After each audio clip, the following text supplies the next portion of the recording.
Welcome to the Beacon Way podcast, hosted by award-winning executive team of Beacon Media and Marketing. With over 3 decades of experience, Adrienne, Jennifer, and Ken give you an insider's view of what's working, what's not, and what's on the horizon for digital marketing.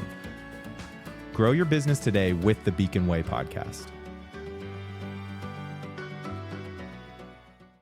Well, hello and welcome back to another episode of the Beacon Way podcast. And I'm Adrienne Wilkerson. I'm going to be hosting today, and it is my great honor to get to have a conversation with Linnea. Did I say that right? You did. Oh, wonderful. Okay. So Linnea is joining us today, and she is an award-winning advocate and best-selling author. She's also a keynote speaker. She is the CEO and founder of the Thrive Shift, a consulting firm dedicated to bringing mental health awareness to the workplace. So you guys can see exactly how this is fitting in. We're at the Beacon Way, and Beacon, we're very, very big advocates of bringing mental health awareness to the workplace. So often that is not a thing in our culture today in America, which is really sad. So for over 2 decades, she's inspired global audiences, including Fortune 100 companies, nonprofits, and conference attendees to foster compassionate leadership and resilient communities, which is so important to healthy workplaces. She's opened at the National Alliance for Mental Illness, national conventions, and spoken in organizations like Starbucks and the Kennedy Forum. And her advocacy includes being the assistant producer on the documentary Hidden Pictures. Hopefully we'll get into some of that today. I'm very curious. She's worked with the World Health Organization and served on Washington Governor's Council for Disability Issues and Employment. Her book, Perfect Chaos, go check it out. I'm guessing it's on Amazon. Is that right? It is. Yep. Wonderful. Okay, so go check it out. And we'll have a link in the podcast too to her book. She co-authored this book with her mother, Cinda. Is that right? Yeah. Wonderful. And she's gotten high praise with this book from leaders and advocates, including the former First Lady Rosalynn Carter. Very cool. So Linnea holds a master's in healthcare leadership from Brown and a change management certification from Cornell. She currently lives in Illinois with her husband and her dog, Candace. I love that name for a dog. So fun. Well, welcome again. I'm so excited to get to have you here today. I am so happy to be here. It's been a busy year, so it's nice to finally get together. Likewise. All right. So what we're talking about, we're really leaning into founder stories is our this edition of the Beacon Way podcast. So tell me a little bit about what inspired you to start this consulting business and, kind of what was the impetus? What was that I can solve this problem moment that kind of launched you into this? This is actually my second business. My first was a business that I had with my mom doing advocacy when our book came out, cool. Doing public speaking. So it was technically a business, but it was a part-time job, a side hustle, if you will. Yeah. So I have been doing this work for a long time, and I've always put mental health into everything that I do, every job that I've had. And I really noticed that while there's a gap in talking about mental health in general, and that I feel like awareness is building, the workplace was still somewhere that was very behind still. And we're getting closer. We're starting to talk about burnout. We're starting to talk about stress and anxiety, but the world is hard right now. Everything is very heavy. There's more things to do and less money and less people to do it. And so I just really felt like now was the time to be able to step in and try to solve for this full time. I'm also very privileged. I'm in a position that my husband could help support me if I don't make any money in the beginning. Yeah. I have his health insurance, and I had this perfect thing of everything coming together that I could really step out and try to make this work. Very cool. Well, thank you. That's exciting. So when did you launch this company? So it is actually very new. It's a year since last November. This last November, it was a year, which is really Congratulations. exciting. Yeah, And that first year is a big benchmark. yeah, and it's an interesting thing because I've been doing it for so long. It feels weird to celebrate the benchmark, but it's really the first year of doing it on my own and having it be my full-time gig, having it Right. just be me and not necessarily a family affair. And so it's been lots of ups and downs. It's been great. It's been horrible. It's all the things that starting a company is. Right. And especially in a time right now that I think a lot of people are concerned about spending money.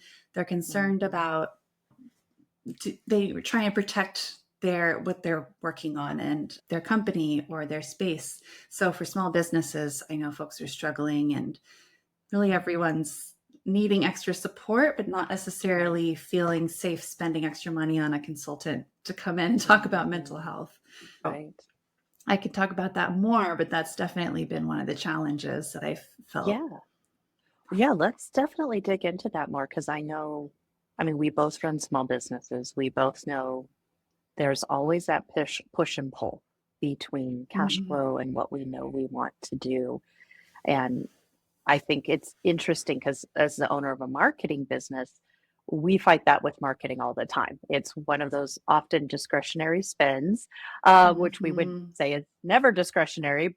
But I understand when you're talking rent or marketing, you can't cut rents and you can maybe cut your paid ad spend. And so it's a conversation we frequently have with our clients too, of like the time, marketing takes a while to permeate, to build momentum. And I would imagine really digging into the mental health of a company and how to support your employees is similar. So, yeah, tell us a little bit about that. Yeah, absolutely. I used to have a problem with the drop in, you go in and speak about mental health and then leave. And that was a lot of what I was doing. And so I Sure. felt guilty that I would just give a presentation and then step out. But unfortunately, some companies, that's what you need. You need a conversation starter. Right. Ultimately, what's going to help the most is having those larger scale structural changes, really baking mental health awareness and advocacy into everything that you do. That, of course, costs more and takes more time and more effort. So I really try to work with companies to find ways that we can make it work for them, whether it's having a series of small speaking engagements or a campaign where maybe you have blogs and you're sharing your EAP resources, or something much larger where we're working with the HR team to figure out a more comprehensive workplace management piece. And I'm not a trained counselor, so I try to really stay in the space of, I have lived experience. I lived with bipolar disorder and an eating disorder. So I speak to my own experience as an employee and as a leader who lives with that. And then I also try to really work around my experience as leadership training. So training managers on more of the soft skills, how we can be active listeners, how we can connect with people in a way where people feel safe being vulnerable. So those are all the pieces that I know people want to bring in. But again, like you said, it's a hard time. And then also it often falls in the DEI space, which we know is tricky. I am a very big advocate in the disability rights space. And so just trying to find your ground when politics are changing and people have a lot of strong feelings around that. Yeah, absolutely. So, what are some benefits that you see to the companies that you work with when you get to come in and implement these different layers of programs? What are some of the benefits that you see or help companies see, maybe short term and long term? One of the things, I just had a call yesterday, a company I've been working with a lot, and we were talking to another one of their teams that I haven't gone in and talked to yet. And they were saying that actually they've seen after I presented that their EAP numbers have gone up. So that even just those small, even if it is that one-off, that people are going in and seeking resources. I'm very open about my experience. And so recently I gave a presentation where I was talking about curiosity, that active listening, a growth mindset. And they also shared that I was depressed and how I'm a little less flexible right now and how we can solve for that as workers. And so being able to hear people afterwards say, oh, I've heard so many people talk about growth mindset or active listening, but to see it in a way that really connects to how I've been feeling or struggling. Those are the really one-on-one small pieces that are so powerful. But then the larger piece, to know that it's building awareness for resources that a company has, it's building layer of compassion and understanding.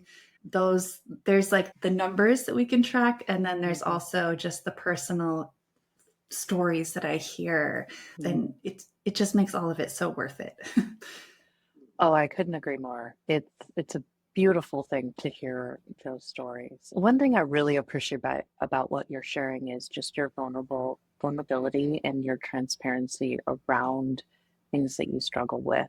And that's something that I think is woefully missing in most of corporate America. I think it's a little bit more prevalent in Main Street, if you will, than Wall Street, but it's still, especially depending on your industry, being transparent and vulnerable, it can be very dangerous oftentimes. And how do you encourage that when you're coming in? I mean, you're demonstrating it now, which is beautiful.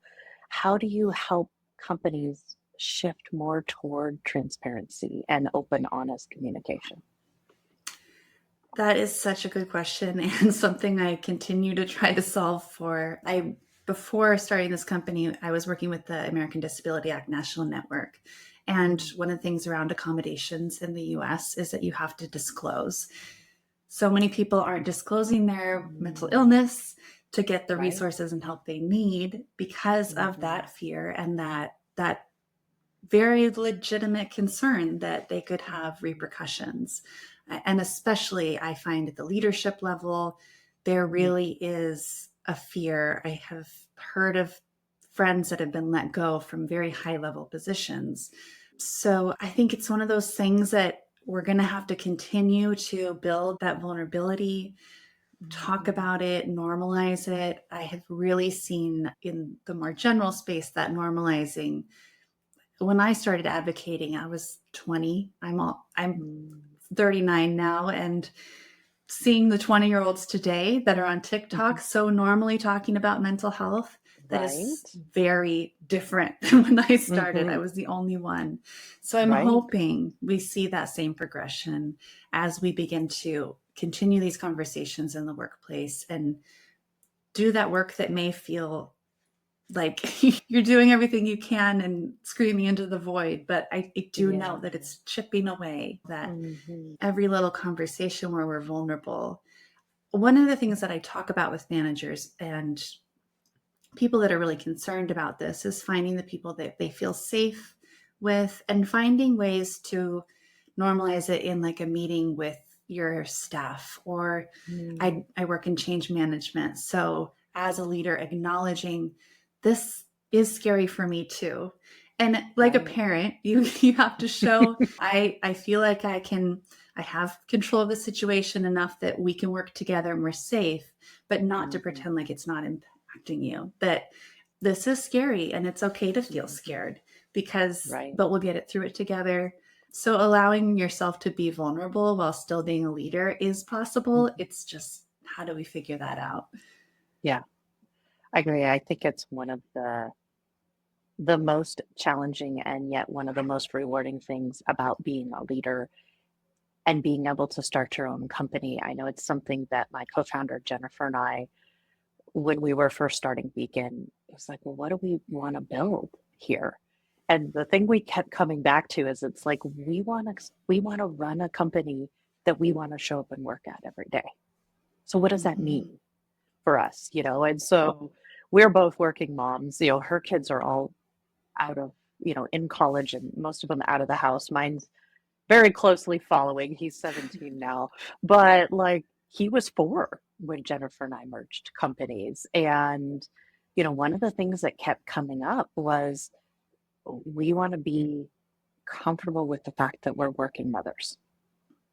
And we get it, but at the same time, we're tired of getting the eyebrow when we have to go pick up our kid and leave early because we know we're going to go get that kid settled at home and then get back online and keep working and get the job done. Not everybody can accommodate that with the way that their work schedule is. But that was one of the things of like, we want to be open and honest and transparent about the challenges of being a working mom and the challenges of even just being a single working parent. Because, like, we have a gentleman here, he's a single dad. He's running into the same things we ran into as working moms. It's just he doesn't have as much support because he's a guy, but he's in the same boat that we were. Of it's him. He's got to go leave and pick kiddo up when he's sick, and so.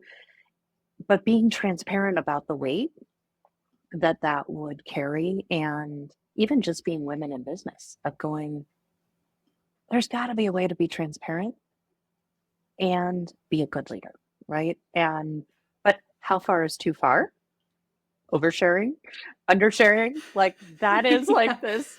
I feel like it's this line that keeps moving all the time, and like finding it always so challenging, but it's so rewarding, like you mentioned earlier, when you can sit down. Like, we have one lady coming off maternity leave in a week and another lady starting her maternity leave next week. And so being able to see them go through that and it be so different than what we dealt with 10 years ago, and going, thankfully that we can work from home too with that, because that makes things a lot easier. But that choosing to be transparent, choosing to be the one to take the first step is scary.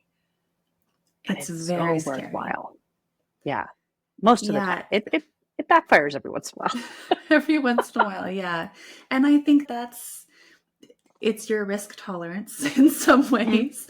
It's also, I think that, finding a company that, do I need to first work on building psychological safety? Am I, and really, sometimes you have to protect yourself. But I think some of the best leaders I have had are the ones that they can be vulnerable, but they're a badass. Like, when they're going to be the mama bear, but also they can have a moment where they cry because they care. And those are the women and leaders I want to look up to. And so I think slowly, again, we're hopefully changing into that place. I know that there is still a lot of workplaces and industries that it's harder to do that. But I do think that, especially after COVID, we've all just remembered that we're more human than we've ever admitted in the workplace. And I'm hoping a beautiful way to put it. That we can remember that, whether we're parents, whether we have aging parents we're taking care of. That mental health piece goes into all of that. Chronic health conditions, really so many different things. And just remembering everyone has a story. Yeah, absolutely. Absolutely. There's an organization that I work with a lot called Strategic Coach. And one of my favorite things that they preach or completely harp on, which I love, is they're like, especially entrepreneurs, we tend to use rest as a reward for hard work, at not understanding that actually the hard work is almost the reward for the rest, that we start with the rest, and that puts us in a way more mentally stable and creative place to deal with the stuff that we have to deal with every day. And I really would love to see that become more permeated through our workplace cultures, that flip, because I think it's very much like this American workaholic part of our culture, right? Rest is for later. I have to like work my butt off right now. That workaholic, work hustle culture. But that's a beautiful thing, I think. And I feel like it really aligns with what you're talking about, of that if you take that rest first, you're way fresher, you're way more on point, way more productive, way more ready to tackle the day, if you will, when you've actually had a time to let your brain breathe and not just physically recover, but mentally recover from, because like you said, our world is more intense than it's ever been. And we're more connected to more intensity. than we've ever been before. And that carries a weight to it that is really significant. So I love what what you're working with companies to achieve, because I think that is so important for the success of our country and us moving forward, sort of a thing. I How do love you that. oh, sorry. Oh, Mhm. I was going to say, as a manager, I used to always tell that to my staff. But then as an entrepreneur working for myself, I've really, especially as someone with a chronic health condition, I've had to really push myself to remember that, because Right. starting a company, you can work at your every role, you can work endlessly. Right. And Mhm. I've gotten to the point where I've hit a wall again and again and had to be more Mhm. almost militant about it and remind Yeah. myself that if I get depressed to the point where I'm out for a month, that doesn't do me any good. Right. And so if I have to work only 5 hours a day, then I'm getting so much more done and doing it better than if hmm I totally burn out and can't function. Right. Yeah, I agree. It's really That's the important. extreme level. But But it's crazy how fast we get there if we're not yeah, paying attention. Yeah, yeah. definitely.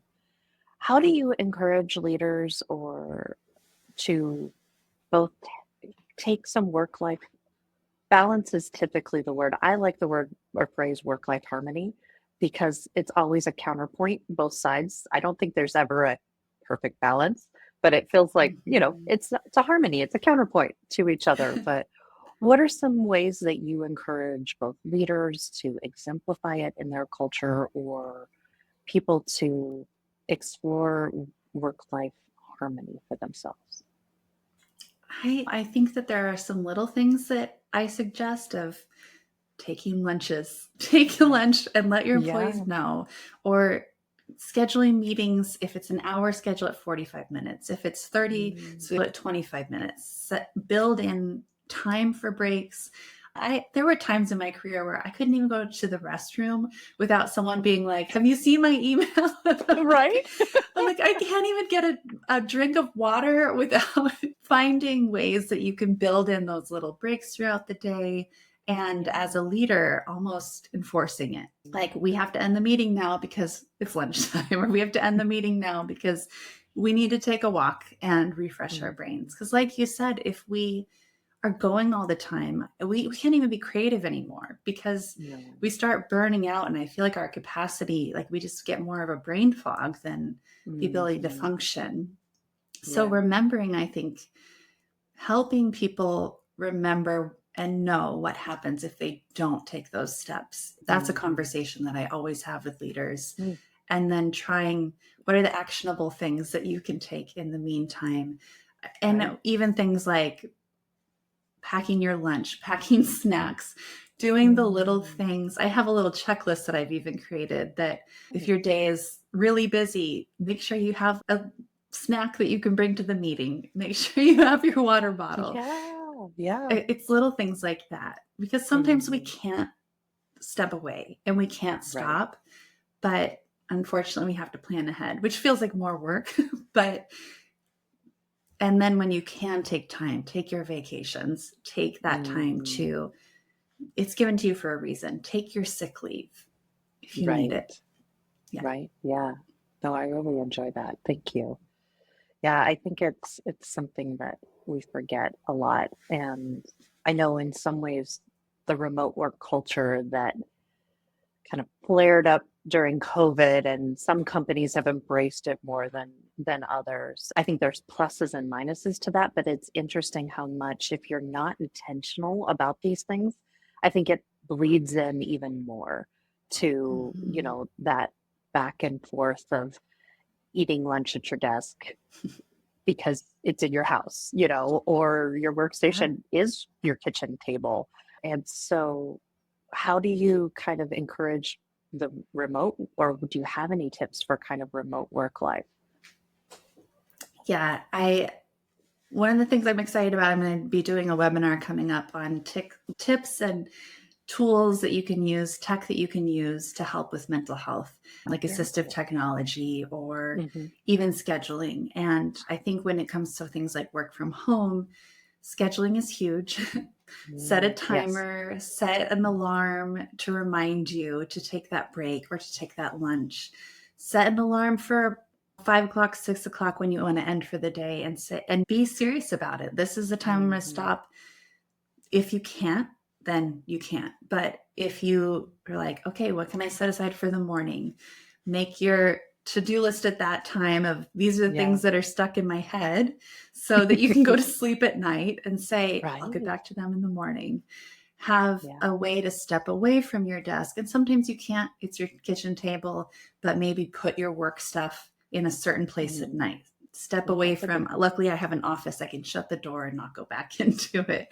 Yes. Find a way to separate yourself from that. I think there's lots of tools, but those are some of the ones that I use. Those are great. Thank you so much for sharing those. I really appreciate those.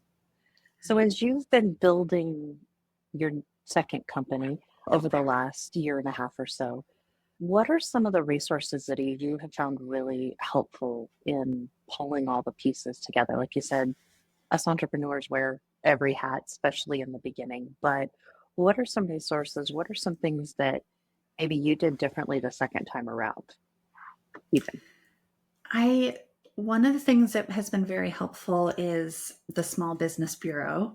I had an advisor that has been so helpful in these things where I don't even know what questions to ask, and they are free. And so knowing what resources are out there like SCORE or the Small Business Bureau and accessing those. The library has amazing resources in most places. Take advantage of your library, because when you start, most of the time you have no money to build this either. I think for me, I took out a microloan so that I could do things like get a bookkeeper, and having the extra help on things like that could help me take that brain space away that I could then put into making money. That was hugely helpful. And most recently, when I had a really bad depression, like, she was able to help me feel safe that everything was still being kept track of for taxes. We built that in ahead of time, which was really wonderful. AI is a great way to have almost an extra hands when, and I use AI to help me write my business plan, to help me figure out outlines, to help me brainstorm. All of that has been really helpful. So different AI platforms to help you. And then for me also, scheduling things like scheduling social media or automating anything that you can. No, I love all of those. Those are so critical, and it's pretty amazing some of the tools that are out there now that didn't exist before, especially AI. It's like having a VA basically on your side, which is really, really nice. Well, we're kind of wrapping up our time here. Is there anything else you would kind of like to share? Anything we didn't touch on? Maybe when your webinar is happening or anything like that? Yeah, so the webinar will be February 18th, and I'll be talking about really different technology and tools like I shared today that can help you. I don't want to say be more productive, because sometimes when we're struggling with our mental health, we just want to be productive, period.